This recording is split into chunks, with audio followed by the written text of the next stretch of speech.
मराठी मॅट्रिमोनीवर मिळतो सगळ्यात जास्त चॉईस। मराठी मॅट्रिमोनीने लाखो स्थळं जुळवली आहेत। यापेक्षा चांगली गोष्ट काय असू शकते? मराठी माणसांची नंबर 1 चॉईस मराठी मॅट्रिमोनी। मनपा निवडणुकीच्या अनुषंगाने मॅरेथॉन बैठका मध्यरात्री उशिरा उपमुख्यमंत्री एकनाथ शिंदेंच्या निवासस्थानी खलबतं। राहुल शेवाळे, निरंजन डावखरे बैठकीला उपस्थित।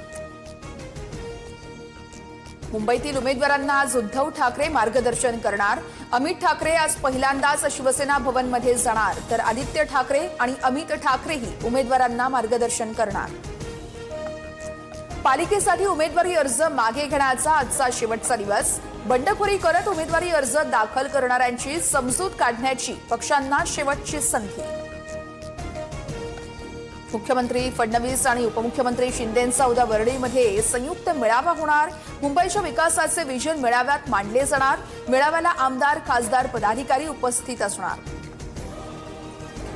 पुण्यामध्ये उमेदवारी अर्ज मागे घेतल्यानंतर पूजा मोरे ढसाढसा रडल्या। भाजपवरील टीकेचे जुने व्हिडिओ व्हायरल झाल्यानंतर अर्जच माघारीची वेळ। ट्रोलर्स विरोधात पूजा मोरेंची पोलिसात तक्रार। उमेदवारी अर्ज अवैध ठरल्यानंतर भाजपचे माजी नगरसेवक मुकेश शहाणेंचं नाशिकमध्ये शक्ती प्रदर्शन। प्रभाग क्रमांक 29 मधून सुधाकर बडगुजर यांचे पुत्र दीपक यांचा अर्ज भाजपकडून ग्राह्य। शहाणे अपक्ष लढण्यावर ठाम। अहिल्यानगर पालिकेसाठी निवडणुकीच्या रिंगणात उतरलेले मनसेचे 2 उमेदवार गायब। कुटुंबाशीही संपर्क नाही। निवडणूक बिनविरोध होण्यासाठी अपहरण केल्याचा संशय। निवडणुकीचं तिकीट देण्यासाठी अशोक चव्हाण यांनी 50 लाख रुपये घेतले, तर माजी नगरसेवक भानुसिंह रावत यांचा आरोप। तर 50 वर्षाच्या कारकिर्दीमध्ये आतापर्यंत कोणालाही पैसे मागितले नाहीत, चव्हाणांनी आरोप फेटाळले। महापालिका निवडणुकीमध्ये आतापर्यंत 20 उमेदवार बिनविरोध। भाजपचे सर्वाधिक 10, शिंदेचे 7, अजित पवारांच्या राष्ट्रवादीचे 2, तर मालेगावमधील इस्लाम पार्टीच्या एका उमेदवाराचा विजय।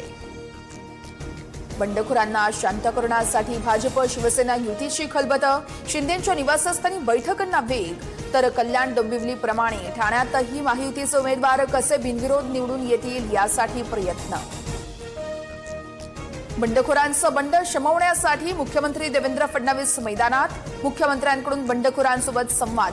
अपक्ष अर्ज दाखल केलेल्या उमेदवारांची समजूत काढली जाणार। मुंबईतील मनसेच्या 53 उमेदवारांनी राज ठाकरेंची भेट घेतली। तुम्हाला ऑफर येतील, पैशाच्या आमिषाला बळी पडू नका, राज ठाकरेंचं आवाहन। तर शर्मिला ठाकरेंकडून उमेदवारांचं औक्षण।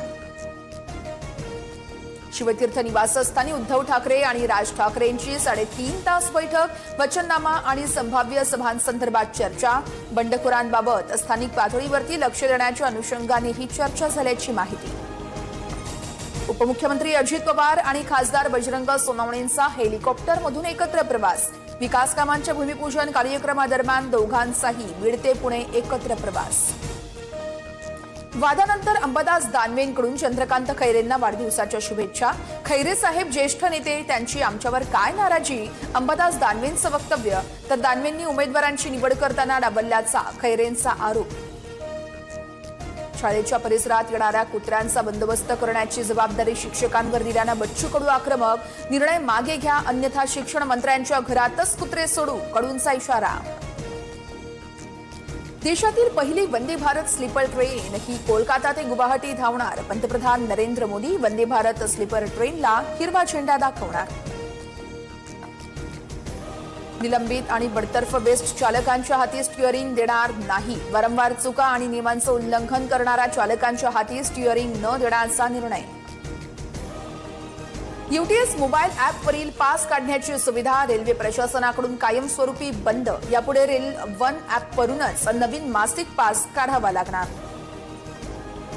देशात जीएसटी संकलनात महाराष्ट्रच नंबर 1। एप्रिल ते डिसेंबर 2025 मध्ये जीएसटी संकलनात महाराष्ट्राचा वाटा सुमारे 22%। महाराष्ट्राचं एकूण संकलन 2,66,726 कोटी रुपये झाल्याचंही समोर। पुण्यामध्ये स्पर्धा परीक्षेची तयारी करणारे विद्यार्थी आक्रमक। तर पोलीस उपनिरीक्षक पदाच्या भरतीमध्ये वयोमर्यादा वाढवण्याची मागणी। आक्रमक परीक्षार्थींची पोलिसांकडून धरपकड। 15 ऑगस्ट 2027 ला देशातील पहिली बुलेट ट्रेन धावणार. मुंबई अहमदाबाद अंतर केवळ 2 तास 17 मिनिटांमध्ये पूर्ण होणार. मराठी मॅट्रिमोनीवर मिळतो सगळ्यात जास्त चॉईस. मराठी मॅट्रिमोनीने लाखो स्थळं जुळवली आहेत. यापेक्षा चांगली गोष्ट काय असू शकते? मराठी माणसांची नंबर 1 चॉईस मराठी मॅट्रिमोनी.